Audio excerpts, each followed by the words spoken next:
ये कहानी पश्चिम बंगाल के एक छोटे से गांव की है जो अपनी हरियाली और सुंदरता के लिए जाना जाता है।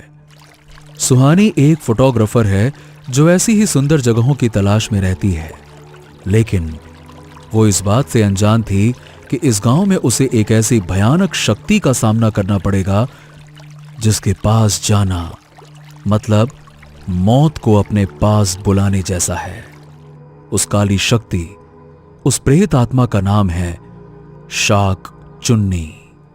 हां, हो सकता है कि आपके लिए शायद ये नाम नया हो, लेकिन बंगाल में जब भी कोई इंसान किसी के मुंह से ये नाम सुनता है, उसके हाथ पैर कांपने लगते हैं। शाक चुन्नी के बारे में बात करना भी अशुभ माना जाता है। सुहानी एक फोटोग्राफर थी जो दिल्ली में रहती थी। एक दिन उसे अपनी सहेली का फोन आता है जो कोलकाता में रहती थी। कैसी हो सुहानी? मैं अच्छी हूँ। यार, मैंने तुम्हें ये बताने के लिए फ़ोन किया था कि मैं अपने नेक्स्ट प्रोजेक्ट के लिए वेस्ट बंगाल आ रही हूँ। अरे वाह, कब? अगले हफ्ते। मुझे कुछ नेचुरल प्लेसेस जैसे झरना, नदी, जंगल वगैरह के फोटोज क्लिक करने हैं। मैंने कुछ जगह तो सिलेक्ट की हैं, कुछ जगह तुम मुझे बता दो। एक जगह ऐसी है जहाँ ये तीनों मिल जाएगा। कौन सी जगह? मेरा गांव। मैं भी अगले हफ्ते अपने गांव जा रही हूँ, तुम भी वहां आ जाओ। इसी बहाने हम मिल भी लेंगे। ठीक है।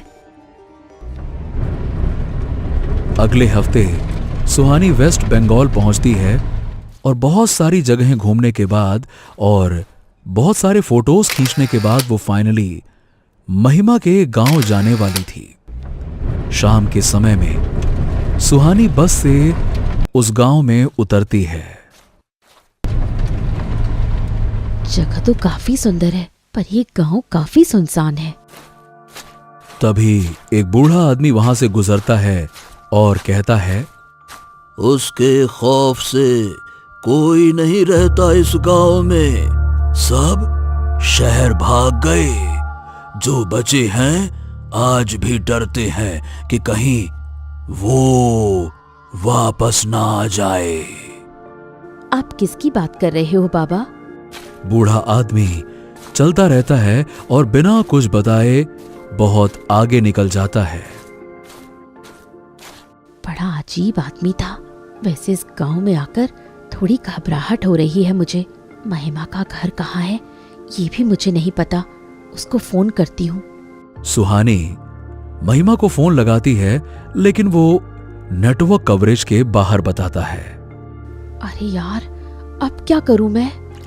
सुहानी को कुछ दूर एक नदी दिखाई देती है। उस तरफ सूरज ढल रहा था। बहुत सुंदर है ये तो। इसको तो कैप्चर करना पड़ेगा। एक कच्ची सड़क उस नदी की तरफ जा रही थी। सुहानी उस पर चल देती है और नदी के पास पहुंचती है। वो अपना कैमरा निकालती है और उस ढलते हुए सूरज की तस्वीरें लेने लगती है। गांव में कदम रखे हुए आधा घंटा भी नहीं हुआ और इतना सुंदर नजारा देखने को मिल गया। लगता है ट्रैवल का पैसा वसूल हो ही जाएगा। फोटो खींचते खींचते उसको पता ही नहीं चलता कि कब सूर्यास्त हो गया। शाम अपने पैर पसार रही थी। सुहानी अपना कैमरा अपने बैग में वापस रखती है। तभी उसे किसी की चूड़ियों की आवाज सुनाई देती है। ये आवाज कहाँ से आ रही है? वो आसपास देखती है, उसको कोई भी दिखाई नहीं देता। तभी वो नदी की तरफ देखती है तो उसको दिखाई पड़ता है कि नदी में अचानक से बुलबुले उठ रहे हैं। सुहानी को थोड़ी घबराहट हुई। तभी उसे नदी में से एक सफेद रंग की साड़ी बाहर आती हुई दिखाई दी। उस सफेद साड़ी में लाल रंग के धब्बे थे, मानो किसी ने बहुत सारा खून गिरा दिया हो। सुहानी बहुत ज्यादा डर गई और एकदम से भागने लगी। भागते भागते भागते भागते वो फिर से उस बस स्टॉप पर आकर रुक गई। ये सब क्या था? बहती हुई साड़ी और खून। कहीं किसी का मर्डर तो नहीं हुआ? तभी महिमा का फोन आता है। कहाँ हो सुहानी? बस स्टॉप पहुंच गई क्या? मैं कब से तुमको फोन लगा रही हूँ। अरे इस गांव में नेटवर्क का प्रॉब्लम रहता है। इसे तुम हाफ क्यों रही हो? अरे अरे कुछ नहीं, मैं घर आकर बताती हूँ सब कुछ। तुम्हारा घर कहाँ है? तुम वहीं रहो, मैं तुम्हें लेने आती हूँ। ठीक है। कुछ देर बाद महिमा सुहानी को अपने घर ले आती है। महिमा की माँ उसका स्वागत करती है और डिनर करने के बाद सुहानी और महिमा रूम में बैठे हुए बातचीत कर रहे थे। तो कितने फोटोज खींच लिए गांव में आकर तुमने? अभी तो बस नदी के पास जाकर सनसेट का ही फोटो खींचा है। अच्छा, वैसे तुम कॉल पर इतना हाफ क्यों रही थी?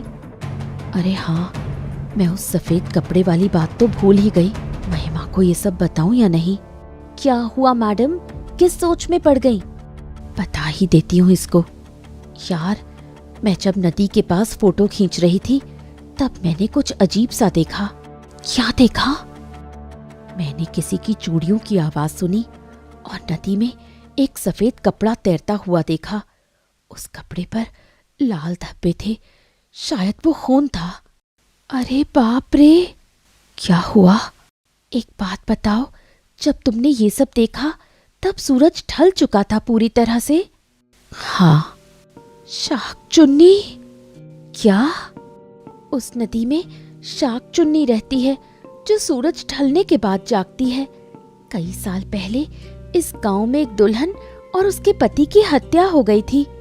बंगाल में ऐसा माना जाता है कि अगर किसी औरत की शादी के समय ही उसका सुहाग उससे छिन जाए और उसी समय वो औरत भी मर जाए तो वो औरत शाक चुन्नी बन जाती है।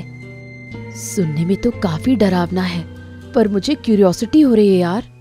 एक काम करो, कल शाक चुन्नी से ही जाकर पूछ लेना बाकी की स्टोरी। इन सब पर ध्यान मत दो, तुम जल्दी सो जाओ। कल हम लोग बहुत सारी जगह घूमने जाएंगे। इतने सारे नजारे दिखाऊंगी कि तुम्हारे कैमरा की स्टोरेज ही नहीं बचेगी। अगले दिन सुहानी और महिमा घूमने निकल जाते हैं। आसपास हर जगह पर वो घूम रहे थे, एंजॉय कर रहे थे और फोटोज खींच रहे थे। लेकिन वो इस बात से अनजान थे कि कुछ घंटों के बाद ही मौत का एक ऐसा तांडव शुरू होने वाला था जिससे इस गांव में कोई भी नहीं बच पाएगा। लगभग शाम हो चुकी थी। यार, मैं तो बहुत थक गई हूँ। तुमने 150-200 फोटोज तो खींच ही लिए हैं, अब घर चलें क्या? मैं ये कह रही थी, अब इतना आ ही गए हैं तो जरा जंगल में भी घूम आते हैं। जंगल में जाकर क्या करेंगे? फोटोज खींचेंगे ना जानवरों के।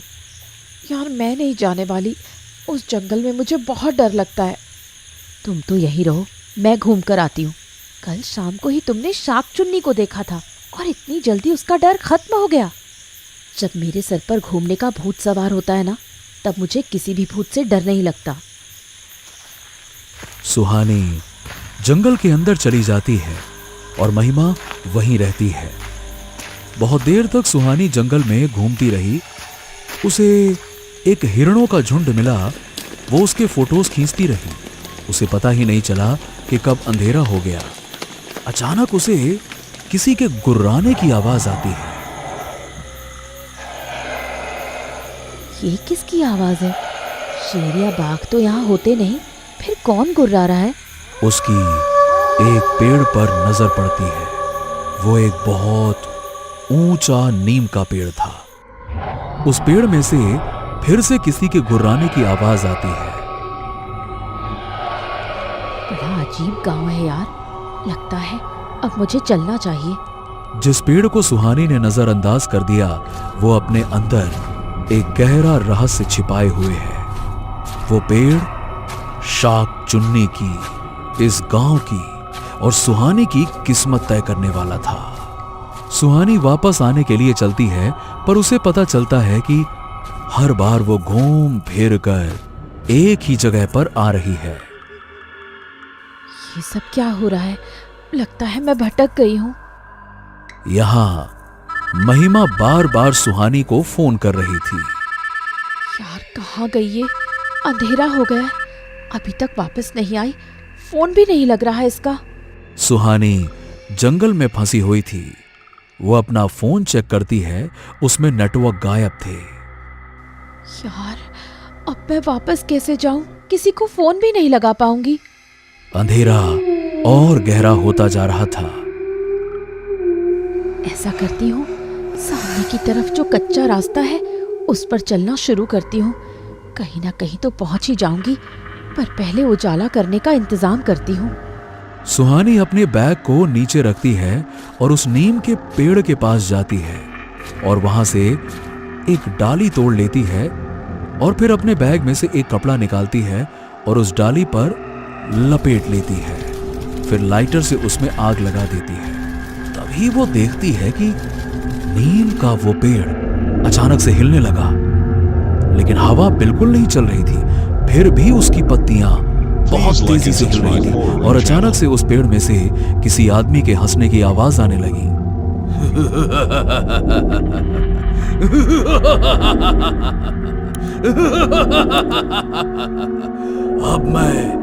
अब मैं आजाद हो गया हूं।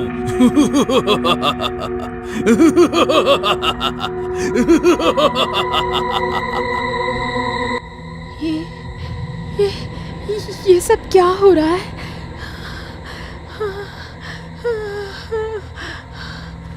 सुहानी जल्दी से उस कच्चे रास्ते की तरफ भागना शुरू करती है और भागते भागते भागते वो डाली जिसमें उसने आग लगाई थी वो गिर जाती है। पर फिर भी सुहानी तेजी से भागती रहती है और अचानक से वो महिमा से टकरा जाती है। कब से ढूंढ रही थी, तुम कहाँ थी?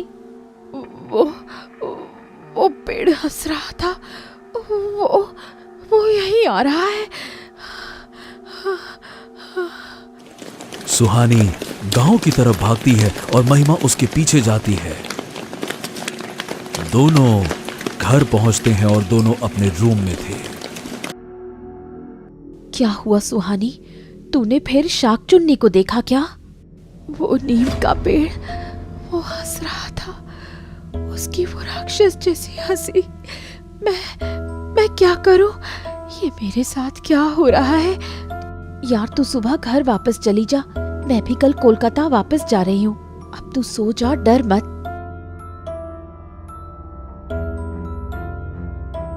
रात के करीबन 1 बजे सुहानी की नींद खुलती है। वो देखती है कि खिड़की के पास शाक चुन्नी खड़ी है, एक सफेद साड़ी पहने हुए औरत। उसकी साड़ी खून से लथपथ थी, उसके बाल खुले हुए और आंखें बिल्कुल लाल। महिमा, उठ महिमा। वो नहीं जागेगी, अब कोई नहीं जागेगा।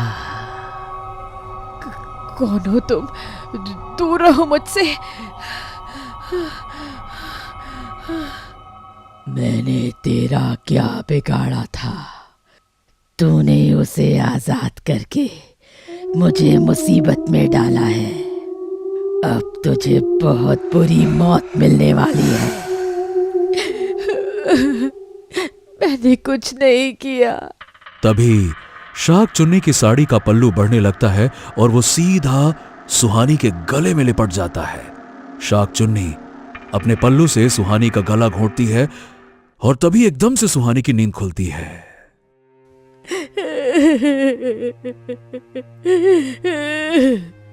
मैंने कुछ नहीं किया, मैंने कुछ नहीं किया, मुझे मत मारो।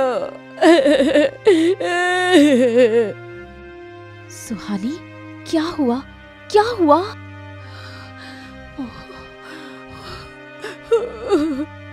वो शाक चुन्नी, वो यहाँ थी। महिमा, मुझे घर जाना है। वो मार देगी मुझे। तूने कोई सपना देख लिया है शायद। तभी कोई जोर से दरवाजा खटखटाता है। वो आ गई, शाक चुन्नी आ गई। वो मुझे मार डालेगी।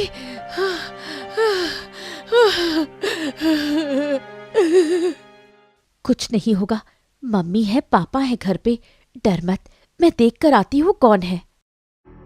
महिमा के पापा दरवाजा खोलते हैं। महिमा भी बाहर आती है। क्या हुआ पापा, कौन है? बेटा, गांव वाले हैं।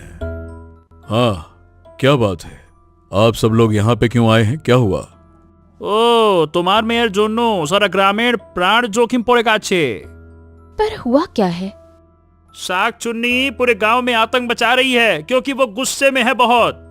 क्यों गुस्सा है? क्योंकि तुमने जंगल में जाकर राजशेखर को आजाद कर दिया है। ये आधा जला दुपट्टा एक लकड़ी से लिपटा हुआ मिला था। ये उसी पेड़ की लकड़ी है जिसमें राजशेखर कैद था। ये दुपट्टा तो मैंने सुहानी के बैग में रखा था। सुहानी, तू क्या कांड करके आई है जंगल में? शाक चुन्नी सबको मार देगी, गांव में कोई नहीं बचेगा। देखिए, शांत हो जाइए, शांत हो जाइए। आप लोग घबराइए मत। ओ शांतनु दादा, आपका घर गांव की सीमा से बाहर पड़ता है। आपके यहाँ शौक चुनी नहीं आएगी। आप हमारे बच्चों को अपने घर में रख लीजिए, सुबह तक बड़ी कृपा हो जाएगी। अच्छा, और आप लोग कहाँ जाएंगे फिर? हाँ, हम लोग तो खेतों में भी छिप जाएंगे। शौक चुन्नी का आतंक आज रात भर रहेगा। हमारा बच्चा का जान बचना बहुत जरूरी है, हमारा प्यारा बच्चा। गांव वाले अपने बच्चों को शांतनु के घर में छोड़ देते हैं और खुद खेतों में चले जाते हैं। सुहानी घबरा रही थी। बेटा सुहानी, घबराओ मत। बताओ, क्या हुआ था जंगल में? मुझे बताओ। बहुत अंधेरा हो गया था। मैंने उस नीम के पेड़ से एक डाली काट ली और फिर उसमें दुपट्टा बांध के आग लगा ली। फिर मैंने देखा कि वो पेड़ हंसने लगा है, जोर जोर से। मतलब वो आजाद हो गया है, इसीलिए शाक चुन्नी गांव में घुस आई है। तभी बहुत जोर से एक महिला के रोने और चीखने चिल्लाने की आवाज आती है। वो आ गई, महिमा वो आ गई है। सारे खिड़की दरवाजे बंद कर दो, सब कुछ बंद कर दो। ये सब क्या हो रहा है? मुझे कुछ समझ नहीं आ रहा। अरे सब कुछ बताता हूं, पहले करो तो। कई साल पहले इस गांव में एक बहुत ही सुंदर लड़की रहती थी, संध्या। भगवान ने उसके जैसी सुंदरता शायद ही दुनिया में किसी और औरत को दी होगी। संध्या को गांव के बहुत सारे मर्द पाना चाहते थे, पर एक था जो बहुत ही ज्यादा पागल था उसके लिए, और वो था राजशेखर। वो हर गली मोहल्ले, हर जगह संध्या को देखता रहता था। उसने अपनी भावनाएं संध्या को बताई भी थी, पर संध्या ने उसको मना कर दिया था। पर वो फिर भी संध्या के लिए पागल रहा। उसका एक तरफा प्यार, उसका वो पागलपन हम सब के लिए मुसीबत बनने वाला था। एक दिन उसको पता चलता है कि संध्या की शादी तय हो गई, एक अजीत नाम के लड़के से। राजशेखर संध्या के आगे गिड़गिड़ाता है, पर संध्या उसको साफ साफ कह देती है कि वो अजीत को पसंद करती है और उसी से शादी करेगी। राजशेखर कुछ दिनों के लिए गायब हो गया था। संध्या और अजीत की शादी पूरी हो जाती है। विदाई की रात को संध्या अजीत के साथ कार में बैठे अपने ससुराल जा रही थी। दुल्हन के जोड़े में सजी संध्या यही सोच रही थी कि अब वो नई जिंदगी शुरू करने जा रही है, पर उसको अंदाजा नहीं था कि उसके साथ आगे क्या होने वाला है। उस कार में अजीत, संध्या और उनका ड्राइवर बैठे हुए थे। तभी ड्राइवर कार रोकता है क्योंकि सामने शॉल ओढ़े एक आदमी खड़ा था, और वो आदमी राजशेखर ही था। ड्राइवर उस आदमी से पूछता है, हाँ दादा, क्या हुआ? गाड़ी क्यों रुकवाया तुम? दादा, ए रोड आसनसोल जाता है ना? हाँ, आसनसोल ही जाता है। और तुमको किधर जाना है? शेखर मुंह पर से अपना शॉल हटाता है और कहता है कि हमको कहीं नहीं जाना, हमको पहुंचाना है ऊपर। राजशेखर ड्राइवर को मार देता है और अगले ही पल वो अजीत और संध्या पर हमला करके उनको भी मार देता है। संध्या ने शादी के कुछ पल बाद ही अपना सुहाग खो दिया था। ऐसा अगर किसी औरत के साथ होता है तो वो एक शाक चुन्नी बन जाती है, और संध्या भी शाक चुन्नी बन गई। 1 महीने बाद शाक चुन्नी ने अपने पति की मौत का बदला लिया। उसने अपनी साड़ी से राजशेखर का गला घोंटकर उसे मार दिया। पर यह कहानी यहां खत्म नहीं हुई।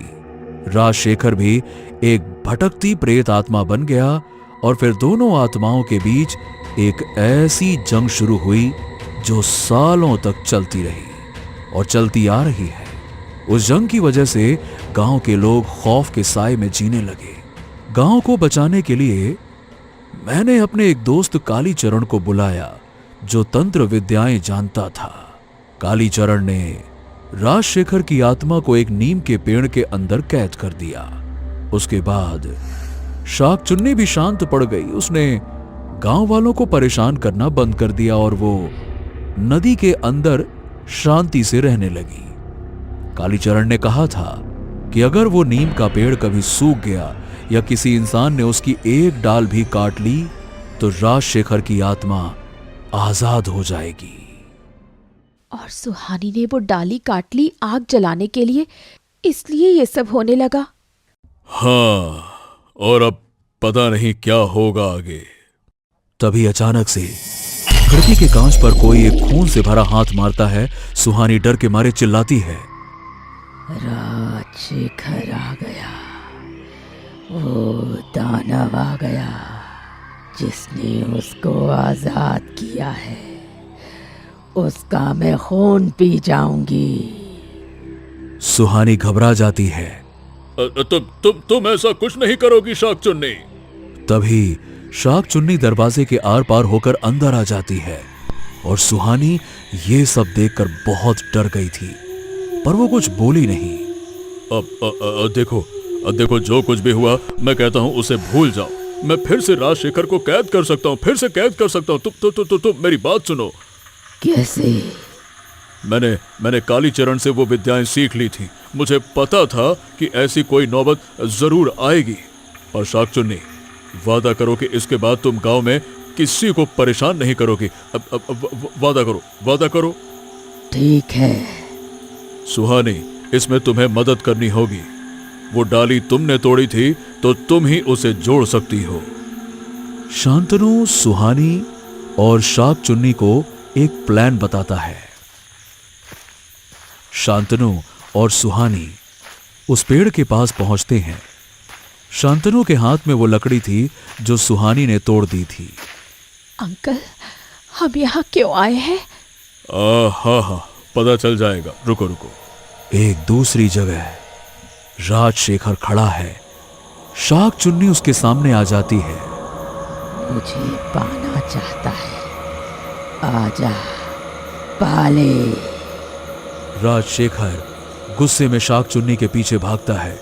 शाक चुन्नी भागते भागते उसको नीम के पेड़ के पास ले आती है, और यहां सुहानी उस लकड़ी को उसी जगह से सटा कर रखे हुए थी जहां से उसने तोड़ा था। शांतनु कुछ मंत्र जल्दी जल्दी पढ़ रहा था। ओम जलगड़ाए लगड़ी जोड़ाए। शांतनु पेड़ की तरफ भागते हुए आ रही है और राजशेखर उसके पीछे आ रहा है। अचानक से शाक चुन्नी वहां से हट जाती है और राजशेखर उस पेड़ के अंदर समा जाता है, और वो लकड़ी उस पेड़ से जुड़ चुकी थी। ओम ओम ओम। अब मेरा काम हो गया। अब जबान दी है कि कभी इस लड़की को परेशान नहीं करोगी, तो वो जबान पे कायम रहना और ना ही गांव वालों को परेशान करोगी। ठीक है? नहीं करूंगी। इसके बाद शाक चुन्नी फिर से उसी नदी में जाकर रहने लगी। वो शाम होने पर निकलती है, लेकिन किसी को परेशान नहीं करती। लेकिन उसका खौफ आज भी उतना ही है। तो दोस्तों, कैसी लगी आपको ये कहानी? अपना फीडबैक हमें कमेंट बॉक्स में जरूर लिखकर बताएं। और अगर आपने अब तक हमारे चैनल को सब्सक्राइब नहीं किया है तो जल्दी से कीजिए, क्योंकि आगे क्या होने वाला है वो सबसे पहले आप तक पहुंचता रहेगा नोटिफिकेशन के जरिए। और हां, बेल आइकन को दबाना मत भूलना, ताकि आप एक भी सस्पेंस या हॉरर अपडेट मिस ना कर पाएं।